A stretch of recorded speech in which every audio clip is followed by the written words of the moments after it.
Halo, perkenalkan nama saya Clarita Mariana Buka. Saya adalah mahasiswi Teknik Kimia Universitas 17 Agustus 1945 Semarang. Nah, di sini saya akan menjelaskan materi tentang bioteknologi. Apa sih bioteknologi itu? Yuk kita simak bersama saya. Dimulai dari pendahuluan, yaitu dari bioteknologi sendiri adalah pemanfaatan organisme hidup atau bagian darinya untuk menghasilkan produk dan proses yang bermanfaat bagi manusia.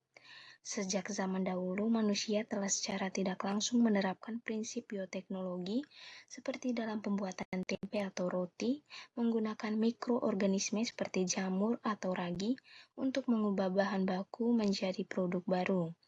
Namun dengan kemajuan ilmu pengetahuan dan teknologi, bioteknologi modern telah berkembang pesat, membuka peluang tak terbatas untuk menyelesaikan tantangan global.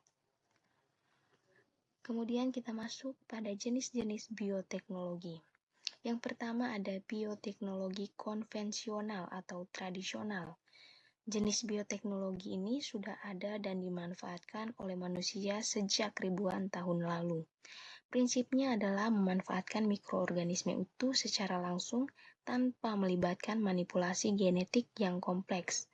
Proses yang umum digunakan adalah fermentasi yang mengandalkan aktivitas alami mikroba. Ciri-cirinya yaitu menggunakan peralatan dan metode sederhana. Prosesnya alami dan seringkali turun-temurun. Skala produksi umumnya terbatas, dan perubahan yang dihasilkan tidak terlalu spesifik atau terarah. Kemudian contoh aplikasinya, yaitu dalam pembuatan makanan dan minuman fermentasi.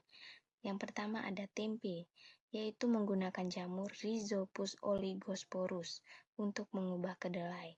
Kemudian ada tape, dengan menggunakan ragis atau Saccharomyces cerevisiae untuk mengubah singkong atau beras ketan.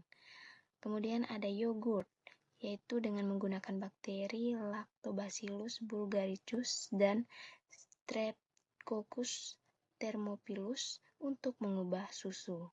Kemudian ada roti, dengan menggunakan ragi untuk mengembangkan adonan. Kemudian dalam pembuatan kompos dan pupuk organik. Jenis yang kedua yaitu bioteknologi modern. Jenis bioteknologi ini berkembang pesat seiring dengan kemajuan ilmu pengetahuan dasar khususnya di bidang biologi, molekuler, dan rekayasa genetika. Bioteknologi modern melibatkan manipulasi DNA atau gen pada tingkat molekuler untuk menghasilkan produk atau sifat yang sangat spesifik dan diinginkan. Ciri-cirinya, yang pertama yaitu melibatkan teknik-teknik canggih seperti rekayasa genetika, kultur jaringan, dan cloning atau salinan yang identik secara genetik dari suatu organisme, sel, atau molekul. Kemudian, membutuhkan peralatan laboratorium yang kompleks dan mahal. Produk yang dihasilkan sangat spesifik dan dapat diproduksi dalam skala besar. Dan yang terakhir, potensi aplikasinya sangat luas di berbagai sektor. Kemudian ada contoh aplikasinya. Yang pertama, produksi insulin manusia oleh bakteri E. coli yang disisipi oleh gen insulin. Kemudian ada tanaman transgenik atau mikroorganisme yang telah mengalami perubahan materi genetiknya melalui rekayasa genetika, misalnya jagung bete yang tahan hama, padi emas yang kaya vitamin A. Kemudian ada terapi gen untuk mengobati penyakit genetik. Sekarang kita masuk pada ruang lingkup bioteknologi. Nah, ruang lingkup bioteknologi sangatlah luas dan dapat dikategorikan berdasarkan warna yang mempresentasikan bidang aplikasinya. Yang pertama ada bioteknologi merah atau red bioteknologi, yaitu berfokus pada bidang medis dan farmasi, seperti pengembangan obat-obatan baru, vaksin, terapi gen, diagnostik penyakit, dan kedokteran regeneratif. Kemudian yang kedua ada bioteknologi hijau atau green biotechnology, yakni berkaitan dengan pertanian dan lingkungan, meliputi pengembangan tanaman transgenik tahan hama dan penyakit, peningkatan nutrisi tanaman, produksi bioenergi, serta bioremediasi atau pembersihan polusi menggunakan organisme. Kemudian ada yang ketiga yaitu bioteknologi putih atau white biotechnology. Dikenal juga sebagai bioteknologi industri, berfokus pada produksi produk industri melalui proses biologis seperti produksi enzim, bioplastik, biofuel, dan bahan kimia ramah lingkungan. Kemudian yang keempat ada bioteknologi biru atau blue biotechnology, yaitu dengan memanfaatkan sumber daya laut untuk aplikasi bioteknologi seperti penemuan senyawa bioaktif dari organisme laut untuk obat-obatan, kosmetik, dan bahan pangan. Yang kelima, ada bioteknologi kuning atau yellow biotechnology, yakni berkaitan dengan pangan dan nutrisi, termasuk produksi makanan fermentasi, suplemen gizi, dan peningkatan kualitas pangan. Selanjutnya ada prinsip dasar bioteknologi. Yang pertama yaitu pemanfaatan organisme hidup, yakni organisme seperti bakteri, ragi, jamur, alga, tumbuhan, dan hewan atau bagian dari selnya digunakan sebagai pabrik untuk menghasilkan produk tertentu. Kemudian yang kedua, rekayasa genetika, yaitu salah satu pilar bioteknologi modern. Rekayasa genetika melibatkan manipulasi materi genetik atau DNA suatu organisme untuk mengubah karakteristiknya atau memberinya sifat baru yang diinginkan.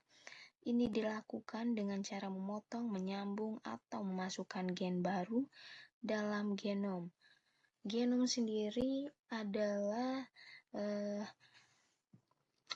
keseluruhan informasi genetik yang terdapat dalam suatu organisme yang tersimpan dalam DNA organisme itu sendiri.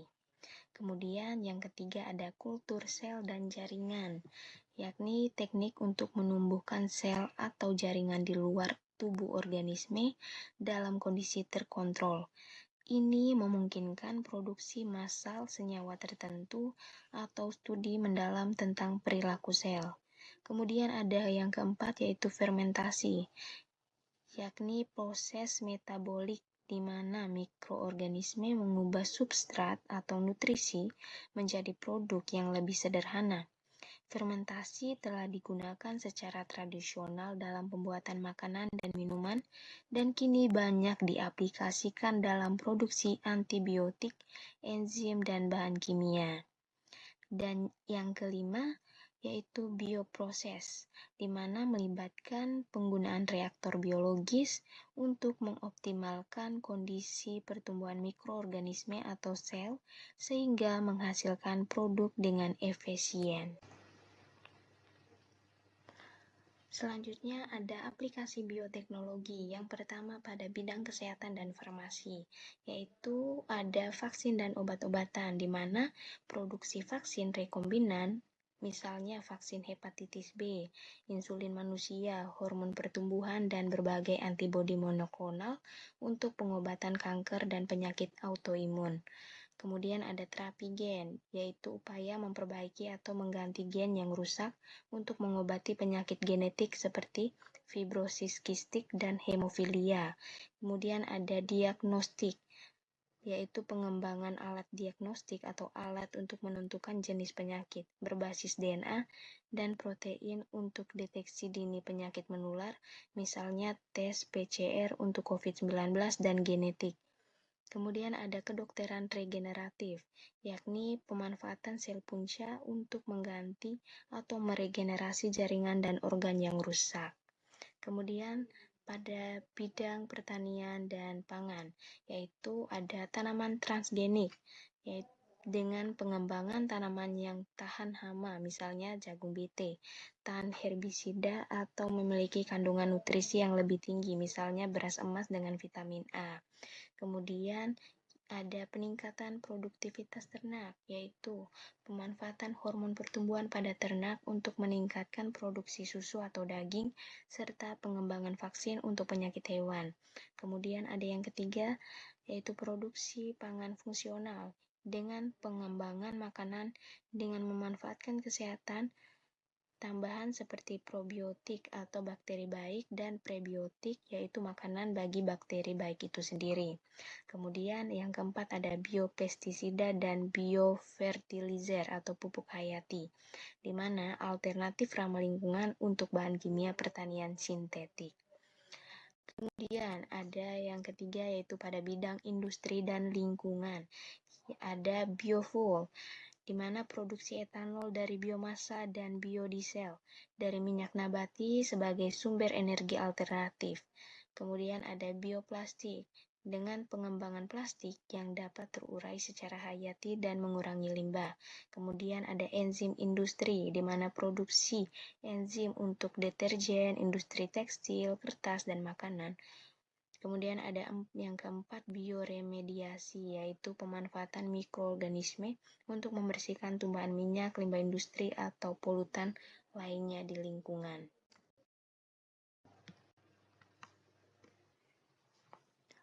Ya, selanjutnya kita masuk pada tantangan dan etika dalam bioteknologi. Meskipun potensi bioteknologi sangat besar, ada beberapa tantangan dan isu etika yang perlu dipertimbangkan. Yang pertama ada keamanan produk transgenik, di mana perdebatan mengenai potensi dampak jangka panjang konsumsi produk transgenik terhadap kesehatan manusia dan lingkungan. Kemudian ada hak paten, yakni kepemilikan intelektual atas organisme atau gen yang dimodifikasi. Yang ketiga ada isu etika dalam rekayasa genetika manusia, yakni kekhawatiran mengenai pencampuran genetik yang dapat mengubah sifat dasar manusia.